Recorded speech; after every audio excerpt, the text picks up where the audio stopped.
Hey you guys, Anika here with Well with Anika. I just wanted to come in and just give you all an update on what's been going on with this UTI journey. So a couple of weeks ago, I think it's probably been about 3 weeks, I came in and just talked to you guys about how I was feeling like I had another UTI. It was really on the tail end of a video where I was talking about my cystoscopy results and just how those came out and how everything went with that. Sorry.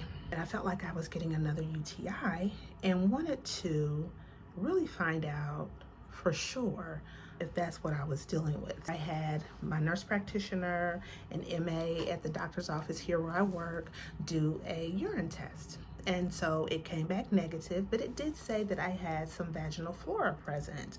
But I wasn't feeling like anything was going on vaginally. I didn't have any like irritation in that area. I was thinking, no, this must be like before when I went to the urologist where it kept coming back negative, but there was still some other bacteria there. I said, could this really be what I think it is, a UTI, which it came back negative? No. Is it something that I'm consuming? I had started back drinking coffee pretty regularly, and I know with interstitial cystitis, which is something that I suffer from as well. I talked to you guys about this a few videos back. I'll try to link it in the description box below, but I talked about interstitial cystitis where there's certain things in your diet that can create irritation in the bladder and make you feel like you are having a UTI with like bladder spasms, pain and heaviness in the lower abdomen, urination, irritation when you urinate, frequent urination and things like that. Coffee is one of those things, and I had started back drinking coffee on a regular basis over the last month or so. And I was thinking, you know what, maybe this is really due to drinking too much caffeine or having caffeinated beverages. Normally I only drink water, but coffee and tea are those two things that I really enjoy, especially on a cold morning. On my way out the door, I like to have my insulated cup full of coffee. I said, well, you know what, let me stop drinking the coffee and really just get back to my water and my electrolyte drinks. Started doing that and things seemed to get better. But I still felt like there was something going on down there that just didn't feel as normal as I had felt all of December. And I was really kind of shocked because December I ate terrible. I ate and drank what I wanted. I even had alcohol in my a couple of times with the holiday celebrations and things. And just ate a lot of high fat foods and a lot of carbohydrates. And I was like, wow. I felt great though as far as UTI was concerned.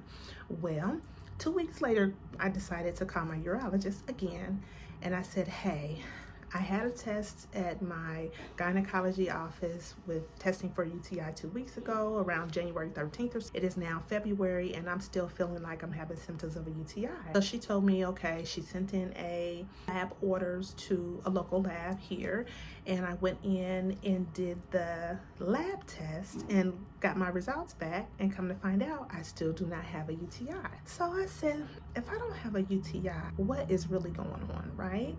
I was kind of concerned as to what's really going on. So I figured, you know what, let me do a vaginal swab just to make sure I don't have anything going on, vaginally. I know when I was, complaining of having, another UTI, my nurse practitioner had advised me to start using the estrogen cream twice a week instead of one time a week. I know I talked about how when I first started it, they said, use it for 7 days and then you just use it once a week just to try to, maintain that area. So she said, well, let's bump it up to 2 times a week to see if that helps with, not getting frequent UTIs. Well, did a swab a couple of days ago, a vaginal swab, to be able to just check things out to make sure there's nothing, going on there.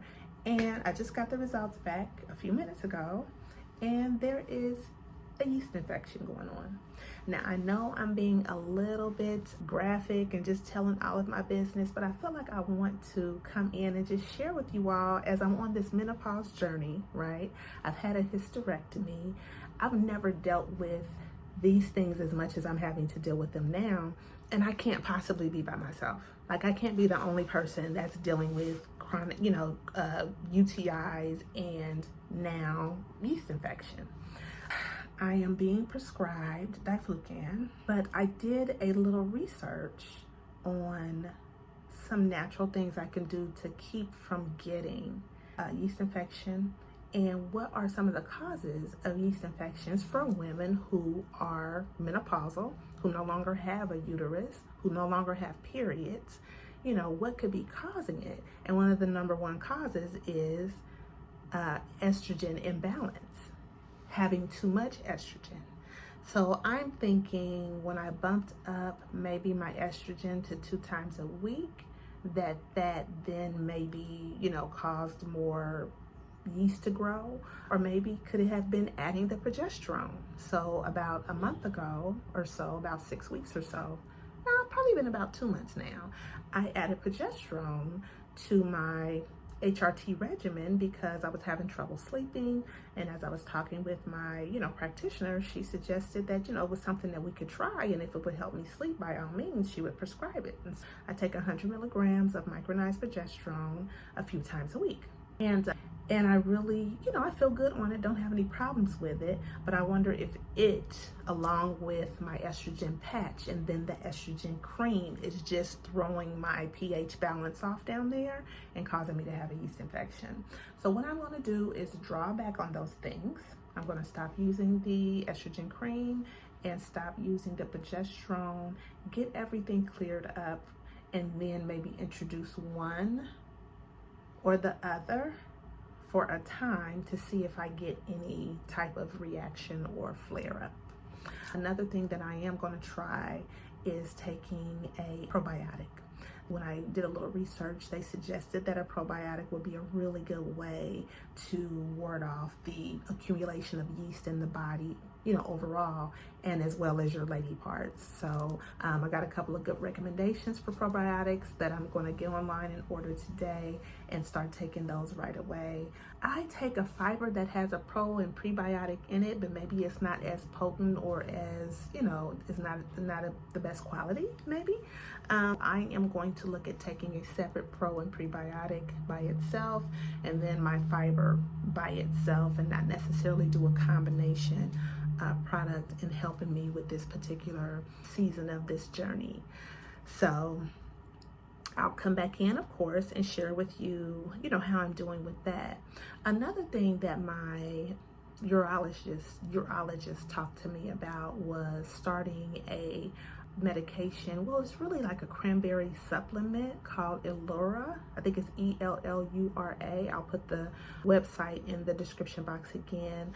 She did talk about that and possibly helping with, you know, keeping bacteria down. And as I was looking for, you know, natural supplements to help with yeast infections, they mentioned pure cranberry extract being an option as well.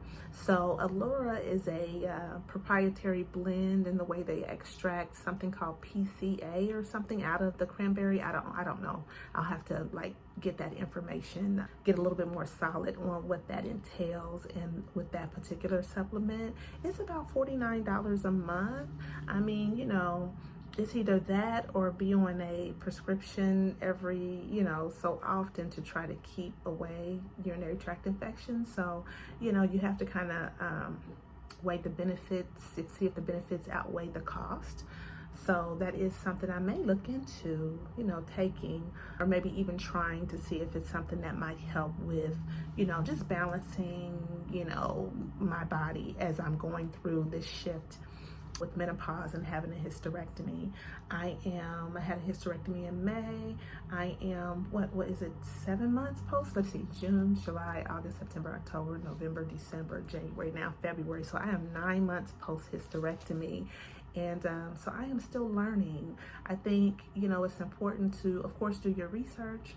And you can watch videos on YouTube and things like that, but you don't really know until you go through it what works for you and how your body is going to respond. But it's always nice to get just a little information and see what someone else is dealing with and how they're dealing with it. I think it shortens your learning curve a good amount, so you're not spending a lot of money in one area or another, or a lot of time researching in one area or another, if you can look at how someone else is going through something. So YouTube has been a godsend for me and a wealth of information, and it motivates me to come back and give you guys more and more information as I find out and deal with things that are going on with me as I transition, and stay in this postmenopausal state. From what I understand, you're always in menopause. It's not like, oh, I've been through menopause and it's over. It's like, no, you're living with menopause, but you can choose how you live with it, right? You can choose how you deal with the symptoms. Some people have symptoms and some people don't. Some people have side effects and others don't. Everybody doesn't deal with it the same way. And some solutions for other people may not work that well for me, and vice versa. So you have to really do some research and trial and error. I think experience is the best teacher. And I think that's the only way you're going to learn what works for you. And then if something may work for a time, your body goes through shifts, ebbs and flows in different seasons. What worked in the beginning may not always work in the end. So you may have to shift and try something new, switch some things up, just to get to where you feel balanced for that moment. It may not be for a long time, but for that moment. As of right now, I feel pretty good still on my 0.75 estradiol patch. So I am still changing that every 3 days. But I think with the new introduction of the progesterone pill 3 months ago, and then bumping my estrogen cream up a little bit more, may have thrown my pH balance off. And I want to see if I can get that under control and to see if it really helps me to ward off, dealing with UTIs, as well as having another yeast infection in the near future. So I'll come back in and keep you guys posted. Again, I always appreciate you all with your feedback and your questions. It's nice to know that I'm not the only person dealing with this and going through, reoccurrence of different issues with my health. So I love when you guys share, just something you may be going through or may have a question in the comments below. Always, always, always share with a friend. If you're having a conversation in your women's groups and in your circle about menopause and things that you're going through, please feel free to share the videos I upload here. And if you want to continue along this journey with me, please just subscribe to the channel. I try to come in as often as I can. Life is busy and life is life, and of course, but I just want to come in and share with you guys when I can. So turn on the notification bell so when I do upload another video, you'll have the first opportunity to take a look at it. All right, until next time, you guys, be well.